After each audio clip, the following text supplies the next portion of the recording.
मतदान करना तो सबका अधिकार है और किसको मतदान किया जाए किसको नहीं किया जाए इस बारे में अपने भाव प्रकट करना भी सबका अधिकार है भारत में। तो एकनाथ शिंदे ने गौ के संदर्भ में पूरे भारत के करोड़ों करोड़ हिंदुओं की हृदय को जीता है। भाई सवाल यह है कि कौन मुसलमान आने के लिए जिद कर रहा था? कोई आने के लिए जिद तो कर नहीं रहा था। तो जब तक कोई आता नहीं है तब तक रोक कैसे लगाओगे? एक कार्यकाल ट्रंप बिता चुके हैं अमेरिका के राष्ट्रपति के रूप में। भारत का क्या हित हुआ था बता दो?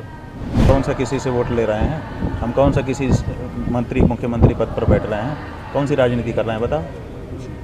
मतदान करना तो सबका अधिकार है और किसको मतदान किया जाए किसको नहीं किया जाए इस बारे में अपने भाव प्रकट करना भी सबका अधिकार है भारत में। इसमें राजनीति क्या है?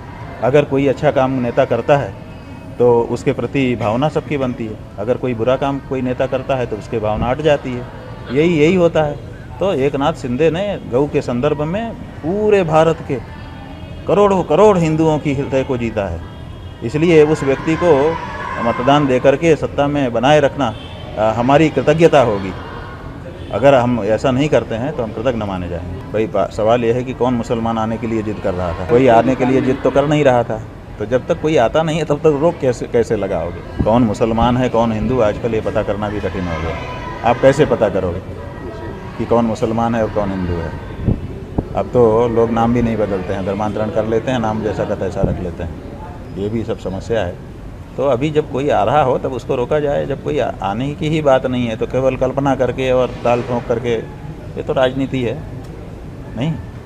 हालांकि ये बात सही है कि जो कुंभ का पर्व है वो धार्मिक लोगों का पर्व है। वहाँ एक धर्म के लोग ही आते हैं क्योंकि वही मानते हैं कि गंगा में स्नान करने से पुण्य होता है, पाप नष्ट होते हैं। मुस्लिम जो धर्म है इस्लाम, उसमें इस तरह की कोई दार्शनिक व्यवस्था नहीं है कि गंगा में स्नान करने से पाप नष्ट हो जाएंगे और पुण्य की प्राप्ति हो जाएगी। इसलिए उनको वहाँ आने का कोई मतलब नहीं निकलता है, आते भी नहीं है। इसीलिए एक कार्यकाल ट्रंप बिता चुके हैं अमेरिका के राष्ट्रपति के रूप में। भारत का क्या हित हुआ था बता दो? अगर उनके पहले कार्यकाल में कोई हित हुआ होता तो हम और कामना करते कि अब की बार तो और ज़्यादा होगा। तो पहले तो कोई हित हुआ नहीं है तो अब कौन सा हित कर देंगे? भाई अब मोदी जी का उनका आपसी क्या संबंध है वो एक अलग बात है। किसी व्यक्ति का किसी व्यक्ति से, किसी देश का किसी देश से कोई संबंध हो, लेकिन एक कार्यकाल उनका बीत चुका है। ऐसा कोई उल्लेखनीय योगदान भारत के लिए उनका नहीं रहा है।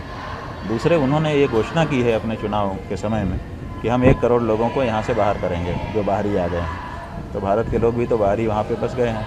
कहीं 1 करोड़ में उनका भी 2-4 लाख का नंबर आ गया तो लो 2-4 लाख और आएंगे आपके पास वापस। हो गया भला।